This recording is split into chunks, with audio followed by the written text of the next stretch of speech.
Hello बच्चों, welcome back to my channel GK study corner Hindi. यहाँ पे आपको आपके सभी सब्जेक्ट्स को आसान हिंदी भाषा में समझाया जाता है।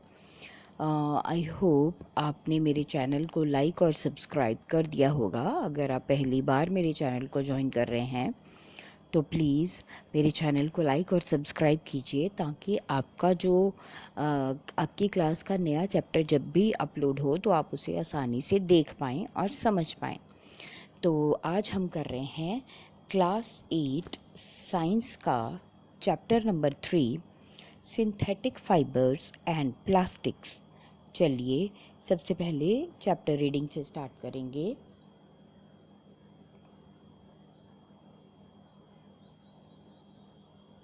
The clothes which we wear are made of fabrics, मतलब जो कपड़े हम पहनते हैं वो सब कपड़े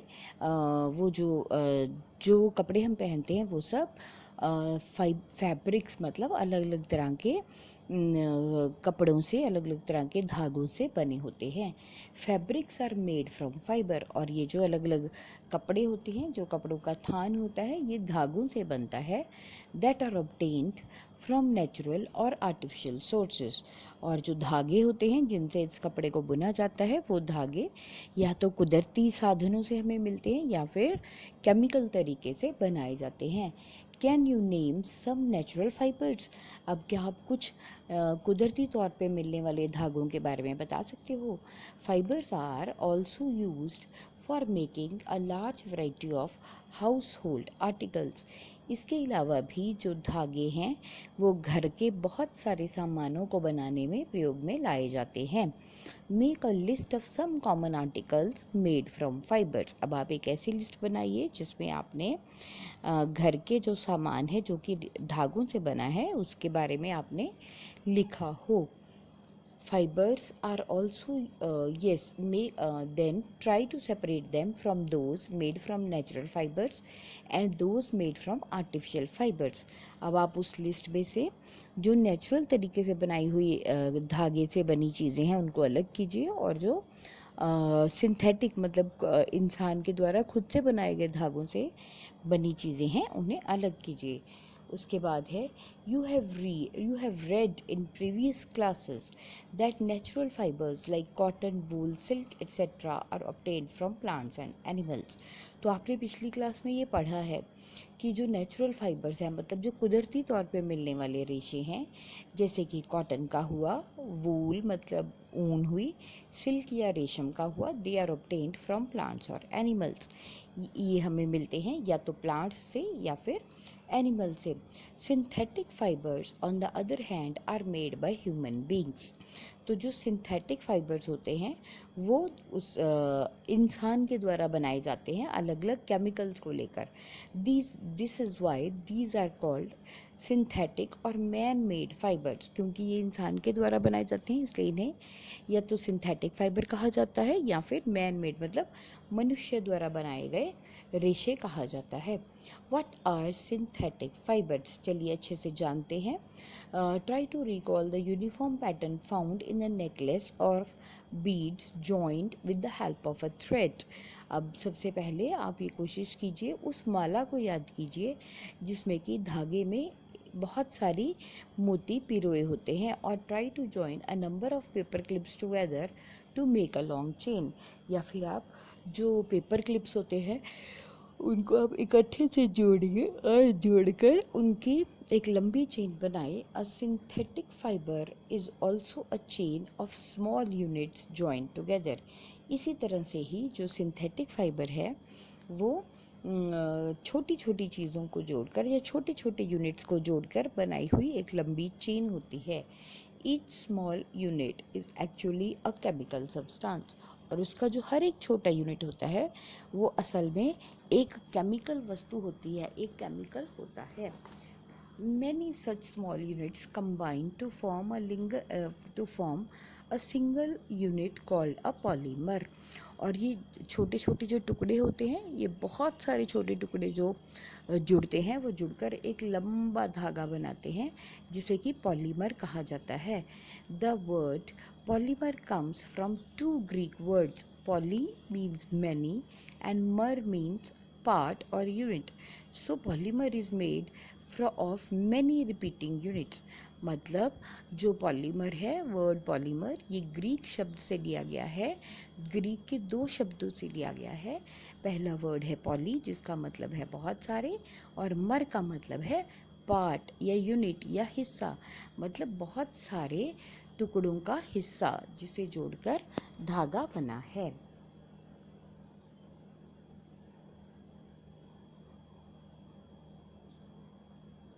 polymers occur in nature also, और इसी तरह जो बहुत सारे छोटे टुकड़ों को जोड़कर एक धागा बनता है, इसी तरह के धागे कुदरती तौर पे भी अवेलेबल होते हैं. Cotton for example is a polymer called cellulose. तो जो कॉटन होती है वो भी एक पॉलीमर है, जिसे कि सेलुलोज कहा जाता है. Cellulose is made up of a large number of glucose unit. तो जो ये सेलुलोज होता है, ये ग्लूकोज के यूनिट्स, मतलब ग्लूकोज के छोटे छोटे टुकड़ों से को जोड़कर बना हुआ एक लंबा धागा होता है. अब इसके बाद है टाइप्स ऑफ सिंथेटिक फाइबर्स. तो ये जो सिंथेटिक फाइबर्स हैं, ये किस तरह के होते हैं, चलिए जानते हैं. नंबर 1 है रेयॉन. पहला है rayon. You have read in class 7th that silk fiber is obtained from silkworm, was discovered in China and was kept as a closely guarded secret for a long time. आपने class 7th में ये पढ़ा होगा कि किस तरह से जो सिल्क वर्म होता है, जो रेशम का कीड़ा होता है, उससे जो रेशम लिया जाता है, ये सबसे पहले चाइना में ढूंढा गया था, और इसके बाद इस कला को एक लंबे समय तक एक बहुत बड़ा सीक्रेट रखा गया था. Fabric obtain from silk fibre was very costly. तो उन दिनों में जो रेशम के कपड़े होते थे, रेशम का धागा होता था, उससे बनने वाले कपड़े बहुत महंगे होते थे. But it's beautiful texture fascinated everybody. परंतु ये जो कपड़े थे, इनका जो एक तरह से जो इनकी सुंदरता थी, वो हर एक को अपनी तरफ आकर्षित करती थी. Towards the end of the 19th century, मतलब जैसे जैसे 19th सेंचुरी का अंत हुआ, the scientist were successful in obtaining a fibre having the properties similar to that of a silk. तब तक जो हमारे वैज्ञानिक थे, उन्होंने एक ऐसा रेशा बना लिया जिसकी कि वही गुण थे जैसे कि रेशम में होते हैं. Such a fibre was obtained by chemical treatment of wood pulp. और ये जो धागा था, ये जो लकड़ी का गूदा होता है, मतलब जो लकड़ी है, अगर हम उसको पीस दें, पीसने के बाद उसे पानी डालकर एक मिक्सचर बना लें, तो ये जो धागा बनाया गया था, या नकली सिल्क का धागा बनाया गया था, ये लकड़ी के गूदे से बना था. This fibre was called rayon और आर्टिफिशियल सिल्क. तो ये जो कपड़ा था, इसको आर्टिफिशियल सिल्क या फिर नकली सिल्क या फिर रेयॉन का नाम दिया गया. Although rayon is obtained from a natural source that is wood pulp, yet it is a man made fibre. चाहे जो रेयॉन है, इसे हम लकड़ी के गूदे से बनाते हैं, परंतु फिर भी ये इंसान के द्वारा बनाया गया रेशा है. It is cheaper than silk and can be woven like silk fibre. ये असली रेशम से कहीं सस्ता है, और इसे हम रेशम के धागे की तरह बुनकर इससे कपड़ा बना सकते हैं. It can also be died in wide variety of colours. और इसको हम अलग अलग रंगों में रंग भी सकते हैं. Rayon is mixed with cotton to make bed sheets. अब जो रेयॉन है, इसको कॉटन के साथ, मतलब सूत के साथ मिक्स किया जाता है टू मेक बेड शीट्स, ताकि चादरें बना सकें, और mixed with wool to make carpets. और इसी को ऊन के साथ मिलाकर कारपेट, मतलब कालीन बनाए जाते हैं.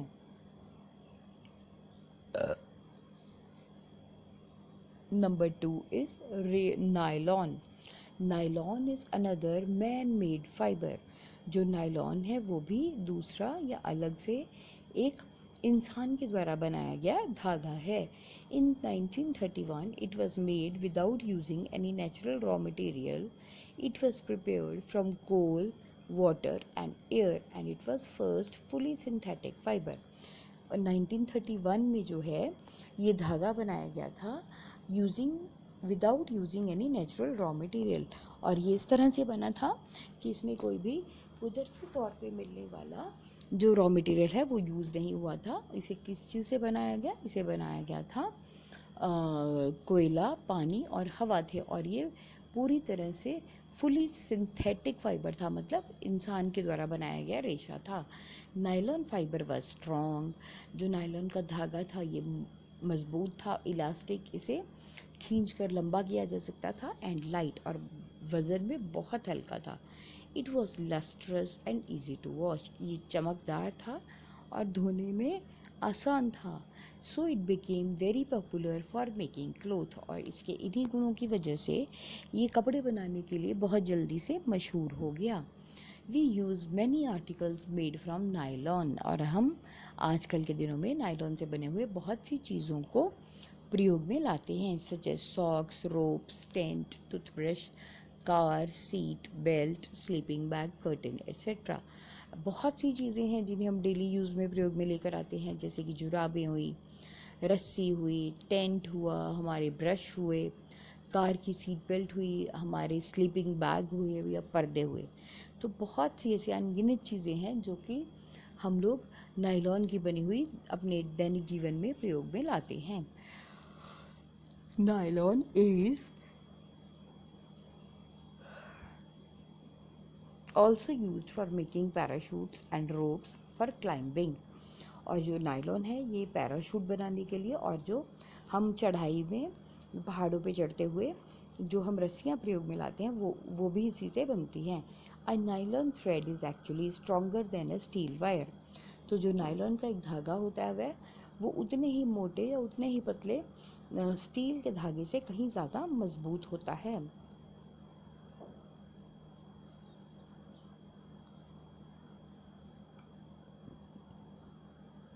अब आगे देखिए, अब यहाँ पे आपने पढ़ा है नोट। इस नोट में आपको बताया गया है कि जो सभी धागे हैं they should be of the, मतलब जो भी आप एक्सपेरिमेंट्स जिससे आपको यहाँ पे एक्टिविटी दी गई है, एक्टिविटी 3.1, इसे ध्यान से पढ़िए। कहते हैं take a iron stand with a clamp, take a cotton thread of about 60 centimetre length. मतलब पहले आप एक लोहे का स्टैंड लें जिसमें कि ऊपर एक क्लैंप लगा हो, मतलब एक ऐसे पकड़ने वाला कुछ लगा हो, और उसके ऊपर एक डंडा लगा हो, जैसे आपको पिक्चर में दिखाया गया है 3.5 में।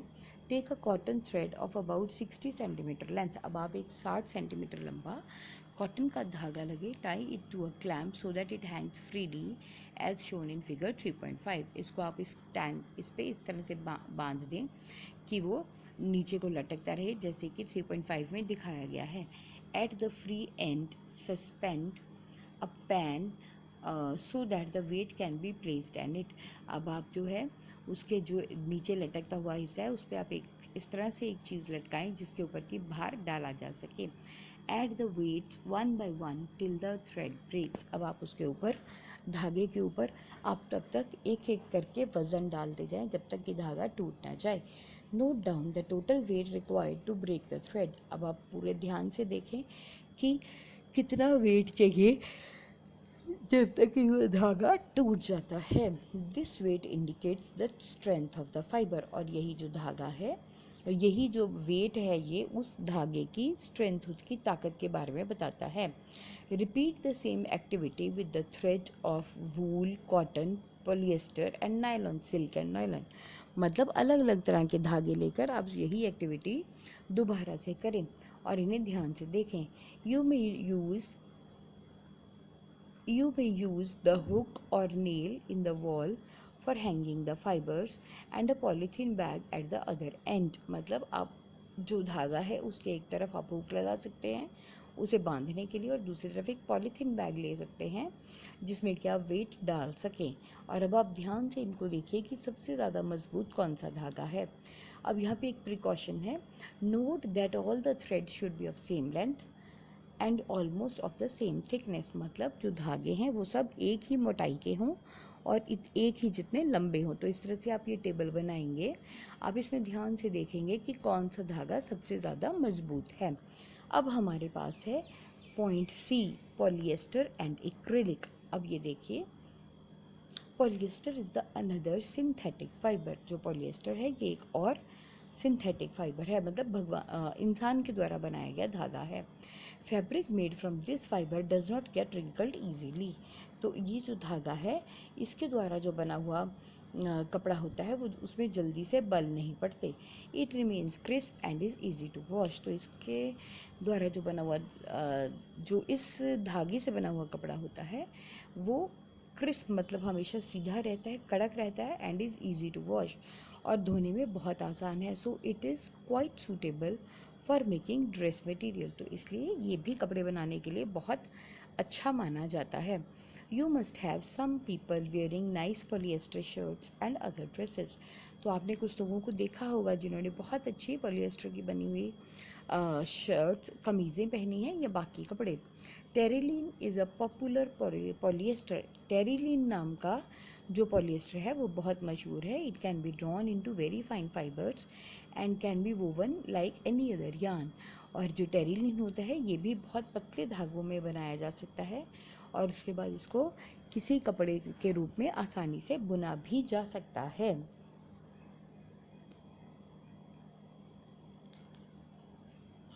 अब देखिए यहाँ पे, my mother always buys PET bottles as PET jars are for storing rice and sugar. I wonder what PET is. मतलब अक्सर आपने अपनी मम्मी को बोला होगा या अपनी मम्मी को देखा होगा कि वो हमेशा चावल हुए या फिर चीनी हुई इन सब चीज़ों को स्टोर करने के लिए पेट जार खरीदती हैं। अब आप जानने की बात यह है कि पेट क्या होता है। PET is a very familiar form of polyester. अब जो पेट है वो भी पॉलिएस्टर की ही एक फॉर्म है। It is used for making bottles, utensil, films, wires and many other useful product. जो पेट है, पेट ये अक्सर जो पेट नाम का सब्सटेंस है या मटेरियल है ये बॉटल्स, बर्तन, तारे बनाने के लिए और बहुत सी और चीज़ें बनाने के लिए प्रयोग में लाया जाता है। Look around and make a list of things made of polyester. अब आप अपने आसपास देखें और पॉलिएस्टर से धागे बनाएं। Polyester is actually made up of repeating units of chemical called an ester. जो पॉलिएस्टर होता है, पॉली प्लस एस्टर, असल में ये एक केमिकल एस्टर सा बना हुआ होता है। Esters are the chemicals which give fruits their smell. Esters क्या होते हैं? ये इस तरह के केमिकल हैं जो कि फ्रूट्स को, जो जिनकी वजह से जो फ्रूट्स होते हैं उनकी खुशबू बनती है। Fabrics are sold by the names like polycot, polywool, terrycot etcetera. तो जो धागे होते हैं ये अलग अलग नामों, इन धागों से बने हुए कपड़े जो होते हैं वो अलग अलग नामों से बेचे जाते हैं, जैसे कि पॉलीकॉट हुआ, पॉलीवूल हुआ या terricot. As the name suggest these are made by mixing two types of fibres. अब इनके नाम से ही पता है कि दो तरह के रेशों को मिलाकर बनाए जाते हैं। Polycot is a mixture of polyester and cotton.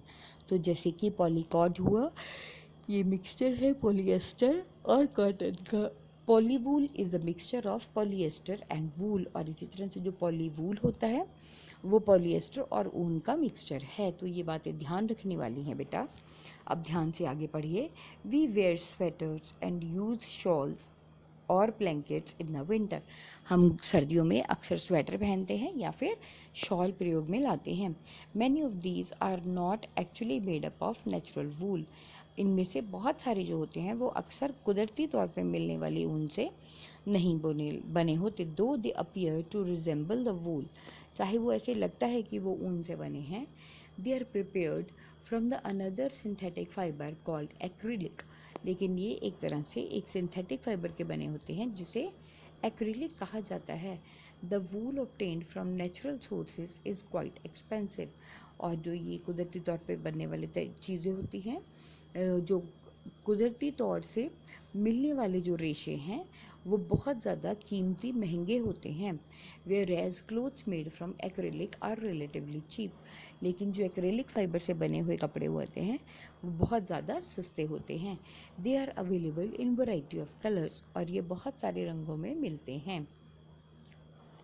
Synthetic fibers are more durable and adorable, which makes them more popular than natural fibers. तो जो सिंथेटिक फाइबर्स मतलब ये जो केमिकल से बने हुए धागे होते हैं, दे आर मोर ड्यूरेबल, ये लंबा समय चलते हैं, एंड अफोर्डेबल और सस्ते भी होते हैं, which makes them popular than natural fibres. और ये इसी वजह से ये कुदरती तौर पे मिलने वाले रेशों के मुकाबले बहुत ज़्यादा मशहूर होते हैं। You have already performed an activity test of burning natural or synthetic fibers. अब अगर आपको याद हो तो आपने क्लास 7 में अपनी साइंस में एक एक्टिविटी की थी 3.6, जिसमें आपने जो नेचुरल मतलब कुदरती तौर पे मिलने वाले जो रेशे हैं और जो सिंथेटिक फाइबर मतलब जो इंसान के द्वारा बनाए गए रेशे हैं उनको जला के देखा था। What did you observe? तब आपने क्या देखा था? When you burn the synthetic fibers, you find that their behavior is different from that of the natural fiber. तो जब आपने तब जो synthetic fibers थे, जो इंसान के द्वारा बनाए गए धागे थे, जब उनको आपने जलाया था तो आपने ये देखा था कि वो बिल्कुल अलग तरह से होते हैं जब हम उन्हें कंपेयर करते हैं नेचुरल फाइबर मतलब कुदरती तौर पे बने हुए धागों से। You must have noticed that synthetic fibers melt on heating. This is actually a disadvantage of synthetic fiber. तो आपने तब ये देखा होगा कि जो सिंथेटिक होते हैं धागे वो अक्सर गर्म करने पे पिघल जाते हैं, और यही सिंथेटिक फाइबर्स का नुकसान है।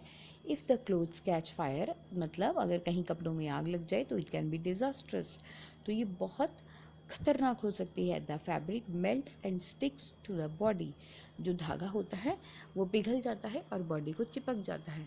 Of the person wearing it मतलब जिस इंसान ने उस कपड़े को पहना होता है ये धागा पिघल जाता है और इस इंसान की बॉडी को चिपक जाता है। We should therefore not wear synthetic clothes while working in kitchen और इन अ लेबोरेटरी। तो यहाँ से आपको यही सीख दी जा सकती है कि जब भी हम लेबोरेटरी में या फिर रसोई में काम करें तो हम कभी भी सिंथेटिक कपड़े ना पहनें।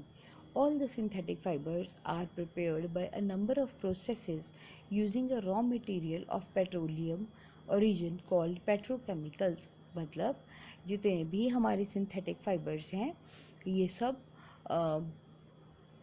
कुछ चीज़ों को लेकर जो है उसके बाद उनमें से बनाए जाते हैं। और वो कुछ चीज़ें क्या हैं, जैसे वो चीज़ें जो हैं उनमें से बहुत सी चीज़ें जो है वो पेट्रोलियम ओरिजिन मतलब जो पेट्रोलियम का रॉ मटेरियल धरती से निकलता है उसी में से वो चीज़ें ली जाती हैं, और इन चीज़ों को पेट्रोकेमिकल्स का नाम दिया जाता है। मतलब वो चीज़ें जो जब हम पेट्रोल धरती से निकालते हैं और उसको साफ़ करते हैं तो साफ़ करते हुए जो उसमें से केमिकल्स निकलते हैं उन केमिकल्स को लेकर ही अक्सर सिंथेटिक फाइबर बनाए जाते हैं, और ये जो निकलने वाले केमिकल्स हैं इनको पेट्रोकेमिकल्स कहा जाता है। तो बच्चों आज के लेक्चर में इतना ही। आई होप आपको अच्छे से समझ में आ रहा है। अगर कहीं कोई डाउट है तो प्लीज़ आप मुझे कमेंट सेक्शन में कमेंट करके पूछ सकते हैं।